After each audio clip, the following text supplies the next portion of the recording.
నమో భగవతే శ్రీరమణాయ. మన హృదయంలో శాంతి ఆనందం ఎలా లభిస్తుంది అని ఒక భక్తుడు అడిగిన ప్రశ్నకు భగవాన్ ఈ విధంగా సమాధానమిచ్చారు. శాంతియే మన సహజ స్థితి. ఆ సహజ స్థితికి ప్రతిబంధంగా ఉండేది మనస్సే. నీ విచారణ మనసులోనే సాగుతుంది. ఆ మనసు అంటే ఏమిటో విచారణ చెయ్యాలి. అప్పుడు అది మాయమైపోతుంది. తలపుకు భిన్నంగా మనస్సు అంటూ ఏదీ లేదు.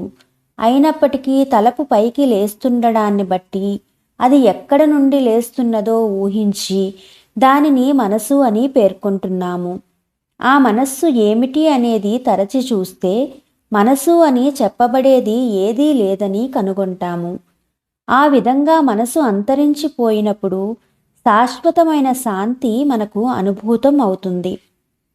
కవిత్వము, సంగీతం, జపము, భజన, సుందరమైన ప్రకృతి దృశ్యములు, ఆధ్యాత్మిక కావ్య పఠనం మొదలైన వాటి ద్వారా అంతా ఒక్కటే అనే నిజమైన ఏకాత్మాభావం ఒక్కొక్కసారి అనుభవంలోకి వస్తుంది. ప్రీతిదాయకమైన విషయాలు మనస్సుకు గోచరించినప్పుడు ఆనందం కలుగుతుంది. ఆ ఆనందం ఆత్మగతమైనదే, మరొక ఆనందం లేదు. అది అన్యమూ కాదు, ఎక్కడో ఉన్నది కాదు. మనకి సంతోషాన్ని ఇస్తున్నాయని భావించే అటువంటి సందర్భాలలో మనం ఆత్మలో మునుగుతున్నాము. ఆ మునగడం అనేది స్వతసిద్ధమై ఉన్న ఆనందంగా పరిణమిస్తుంది.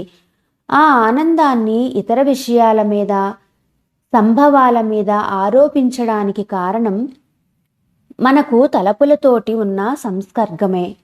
నిజానికి ఆనందం మన లోపలే ఉంది. ఈ సందర్భాలలో మనకు మనం తెలియకుండానే ఆత్మలో మునుగుతున్నాము. ఆనందమే ఆత్మ, కేవలమైన సద్రూపము. ఆ ఆనందం నీకన్నా వేరు కాదు, నీవే అది.